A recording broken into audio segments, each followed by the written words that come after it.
honors. All right. All your comics. I sent 8 out. I sent your key issues. The first appearance of Riddler, and anything else that was kind of a cool cover in good condition, but mainly it was out of your entire collection was your key issues. But tell me, give me backstory. How did you buy these comics? Because there's only like about a year, 2 years worth, and you have like a huge variety of comics, and then it stops. What was the story? How'd you go about? Because there's no comic book stores back in. This is 1965, 1966. Earlier than that when I started. Probably 64 it started. The corner candy store had newspapers, magazines, and comic books. So when my parents would send me to buy a pack of Luckies and a pack of Marlboros, they'd give me money to buy 10-cent comic book and that. So I would, when I would go, I would pick them up, and I mostly at that time was just DC Comics and that. I wasn't interested in the Marvel and that. I would listen to when I was really young. They would have the Superman radio show along with Dragnet and that, and then they had the Superman TV show that started in the 50s and that. So that probably is what got me going in that. And like I said, solely in the candy stores. I pick up, once a week, and then you could subscribe to it. So so you had subscriptions back then? Yeah, the ones that I liked, I would subscribe to. Basically, like Superboy, World's Finest, stuff like that. Because you had like over 100, so I thought literally you were going, your mom was just handing you money every time she went somewhere with you, because you had a good variety of stuff. So also, I was the neighborhood gopher. So anytime anybody wanted something from the grocery store, from the candy store and that, and they didn't feel like going, they would knock on our door and give me money to go buy them milk or whatever. And something for yourself. And and they'd give me a little tip and that. So I always had money coming in, and also soda bottles that were strewn around the neighborhood. Used to get a nickel for the large one, and 2 cents for the small ones. It sounds like you grew up during like the Little Rascal era in the 20s, but this is early 60s. Yeah, or in the 50s and that. Yeah. And early 60s. So I had a steady income and the candy store guy used to yell at me because I would be returning bottles of sodas that he didn't even sell. so I says, but it's still a soda bottle, So then later on for that, my other gig was I used to have to do the laundry and the food shopping. So I would, when I went to do the laundry and that, you had to sit there. And part of that was I got to get a couple comics, and that was actually in a grocery store. I would get them. They had a little carousel, spin racks, yeah, little carousel thing. You put the dime in, and then you just it's like going to the Horn and Hardrock and picking a sandwich out of the machine and that. Yep, and it goes plop, plop. Yeah, and my collection doesn't have a lot of the better ones that, as you know the story. Now tell me that again, because this breaks my heart. About you had a lot of good issues, because going through some of the issues, I see like there was like gaps, like you're missing 1 or 2. Tell me what the hell happened, because it was like some neighborhood kid you let borrow. So when I was working in the pharmacy as a delivery boy, one of the kids would help once a year. They'd send out flyers, and we used to have to go around the neighborhood and put them in people's door and that, because they'd have a sale in that. So you didn't mail them out, you went and so he was an artist. He was a really talented kid in that, and he drew stuff like comic book characters. He had his own character. He was really great in that. So we had mutual interest in comics.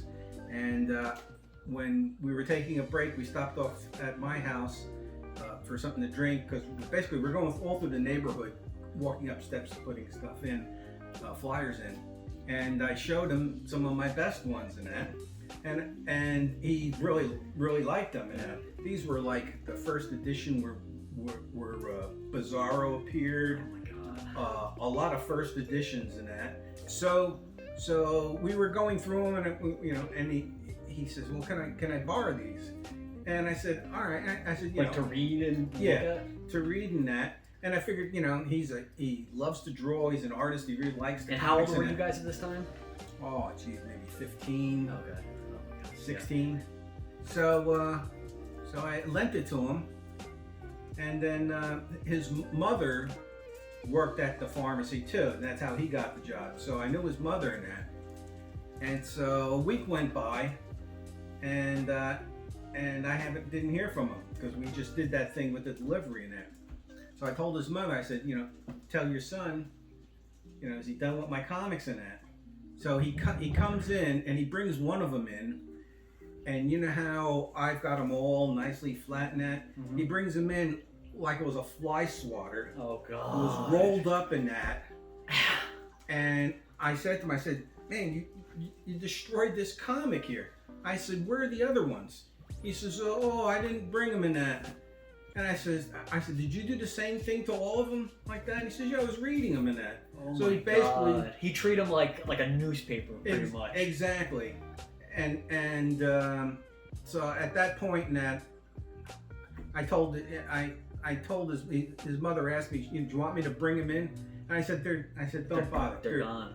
They're destroyed. So you only sold just the one. The rest were probably just in some garbage bin or underneath his bed, all crumpled up or something. Yeah. Just never even sold. No. God, So I and can only imagine what they were. Yeah, once I uncovered it, because you brought your whole collection to me. I mean, I found out your collection when I was like a kid, but then you eventually, a couple years, handed it down to me to take care of them and do my thing, and I eventually, finally sent these things out to CGC to get them professionally graded, to have them in a nice encapsulated case and whatnot to look very cool.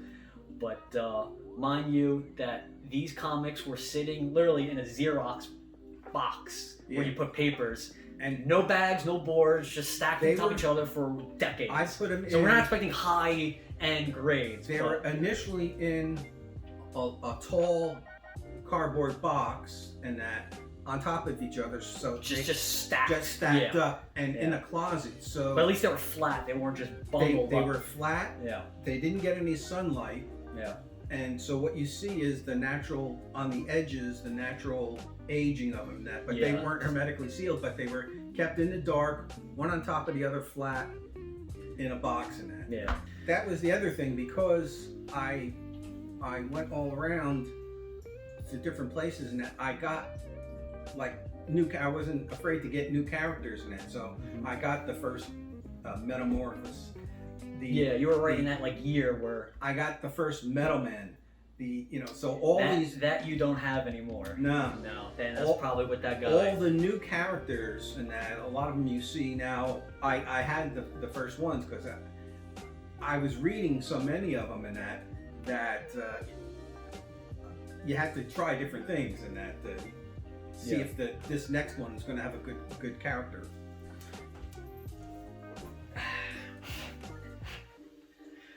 All right, got them unboxed here. Now you know how the grading system works here? No. One being the complete crappiest.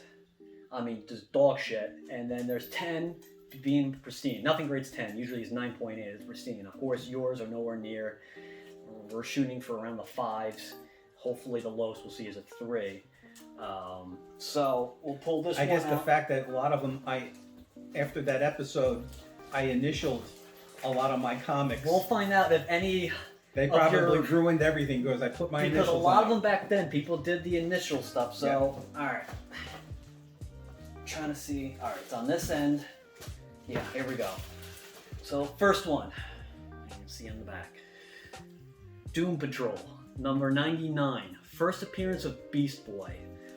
This apparently was the key issue that I found out. So, what grade do you think this thing is in? Mind you, all these comics I cleaned up, I pressed them in those t-shirt presses, flattened them all out, cleaned them as best I can. A 6. Alright, let's find out. 5. Pretty damn good. Yep. Like I said, I was expecting like 4s pretty much on all this stuff. Yeah, I thought it was a little better than that, but but what do I know? Now, did you package these up, or they package them? This is what they do. They Right. professionally slab them, grade them, and it's in their system. Vacuum seal them. Vacuum sealed in space, however they do it. But yeah, it's well, you could break it, but yeah, it doesn't come loose. You gotta like smack with a hammer if you ever want to take it out. All right, this one wasn't a key. It's just the fact that this cover is hilarious because it makes fun of the fact how everybody is fooled, where Clark Kent takes off his glasses and he's Superman. But when he puts his glasses on, he's Clark Kent, and no one can tell the difference. So apparently this cover makes fun of how stupid everybody is, that the simple disguise. I never read it, I never went in to see like what the story was about. I mean, back then in the 60s, that I actually finally made fun of it. I thought that was pretty cool. That's one of the things in the letters to the editors and all the comics. They would answer these questions like, how come Lois and Lana can't recognize Clark as Superman? It's the stupidest thing. I mean, even back then, and if people I had been like, recall, what? It's been like over 50 years. If I recall, one of the reasons was that he had the ability to do hypnosis in that. What? So, oh my God, the writers with the cigar smoking nose room trying to figure out. Yeah. What the hell So one of the excuses was that he could hypnotize them into believing what he was saying in that, and that's how they could stare right at him and not recognize. They didn't use that in the movies, apparently. No, but these were in the letters to the editors where they actually tried to answer all these inconsistencies. Now you gotta mind all the spine ticks and stuff like that. So, what do you think this one? I'm gonna say a 6 again. 6? Yeah. Whoa. 7. Wow. This is a 7. Wow. Damn. Yeah, it didn't look like it's. And like I said, I cleaned up. All this stuff was all dirty. I went with an eraser, erasing all the dirt marks, and there's like this dry cleaning sponge, and then I pressed them. So what I noticed is the edging isn't as yellowed and faded around. Yeah. It's crisper and that stuff. And I went in with the little. And the colors are brilliant. I went in with the eraser in the white bubbles, all the white areas, even the checkered stuff, to erase all the dirt. So maybe that did some wonders. You notice these are the later ones. The price, 12 cents. That's all you had. There was no 10-cent one. I know. So they're gone with the wind. Yeah. That damn kid. God, I can imagine what those were. Can you imagine the Superman edition with the first Bizarro thing there? That was like more than the Riddler. All right, this one. This is Batman 171, the first appearance of Silver Age appearance of the Riddler. Didn't I initial that one? Nope. This one's actually written free. So this one we always coveted. I always wanted this graded. What do you think this one? A lot of spine stuff on this one, unfortunately. I'd say a 4. A 4? Yeah. I'm guessing probably the same. 5.5. Wow. All right. Cool. Well, I'll say even out of all of them, the colors are still vibrant. Nothing is faded on the covers. Thank God for just sticking in the box for all those decades and not touching them. But thank Well, God you didn't keep them in the basement. And they got all moldy. Hey, like I told you, we would be millionaires if I didn't throw out my entire collection of baseball cards. I from know, the 60s. and that market's hot because I'm going through all my basketball cards. I had every team's complete set. And the little coins that they gave with you of the players. So you had the baseball card, you could collect all these little coins in it, and all the team photos. Batman 169, second Silver Age appearance of the Penguin. So again, your Batman ones, you must have read a lot because Supermans and Batmans were kind of warm. Those are my favorite. Yeah. So this one, I'd say and a 5. you had a little. You had a little doodle, if we could see here. I have no idea how that probably inadvertently. What'd you say? 5. On the money. Yeah. 5. But yeah, maybe the little doodle took it down right there in the corner, but that isn't my initials. Yep. 5. All right, what is Is this one? Okay, Hawkman, issue 4, origin and first appearance of Zatanna. This was a key issue. No clue who that character is. No, either do I. I don't remember. But this was a coveted one. Yeah, it's a couple, really? And this one's also full of my initials. So I would... Is it? Yeah. Oh yeah, you got initial here, and then I guess the clerks used to write the dates on the books or something like that, because that's not your handwriting. That's too adult looking. Yeah. Jeez, I would say a 4. 5. 5? You know the other thing... Getting better grades than we thought. Yeah, you know the other thing that when they used to, if I'm not mistaken, when they used to mail them, the ones I subscribed to, I think some of them they rolled up. I'm sure they did and stuck them in mailboxes. I wouldn't doubt that, because there are some center creases you had on a couple of comics. Okay. Ooh, Dr. Fate. Yeah, this one was a little beat up. All right, Showcase number 55. First solo Green Lantern in Silver Age. First SA appearance of Solomon Grundy, origin of Hourman and Dr. Fate. Ooh. So, this one was a little spinal worn. Yeah, And I think you had a little doodle underneath the collar of the monster guy here. Jeez, that's not in the comic? Nope. I have no idea. What do you think this one would have I had? would say a 5. This one, 4.5. Close. Yeah. But I was expecting... Got some... The spine was damage. really rough, but I was expecting a 3 on this one. Alright. 2 more left. Okay. Alright. Jeez, they even had a Teen Titan. The Brave and the Bold, issue 60. First appearance of the new Wonder Girl. Ooh. Gal Gadot's little sister. Again, this one had a kind of the staining on the corners. There was a little tear right by the date. Oh. And then there was a little missing corner.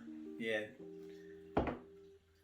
I just saw it. Oh, did you? Yeah. 5.5. I was expecting a 3.5. Yeah, so I don't know how to... Because with the little tear, and I think that was probably me when I was erasing it, because you had the corners kind of folded over, and after about like 40 years of being folded over, if you unfold it was like having a nice slice, because you fold that back, it probably would just go ahead and fell over. But hey, this one, 5.5. Don't forget, I actually used to pull these out and read them every so often. So, like I said, these are pretty good grades. I was expecting a lot of 4s and 3.5s. Last one. Oh, this is The Brave and the Bold, 52. This is the true first appearance of Metamorpho. Yeah. So I like Metamorpho. It was a weird character. The Element Man. Yeah. So what do you think this one? 6. 5.5. 5.5. You're close. We're actually pretty close on these grades. Yeah, it was just creased up. Yeah, I can see on the spine damage. Yeah. And then on the back here, there was just a lot of stuff on the top here and a lot of creases there, but not bad. And there was no more. So what was the best grades we got here? We had a 7. 7 was the Superman's girlfriend. And the rest were 5.0s, 5.5s, 5.5s, 4.5. So we actually did pretty good. Like I said, I was expecting 3.5s to 4s. I'm gonna go mail in. All right. Cool. Pretty exciting.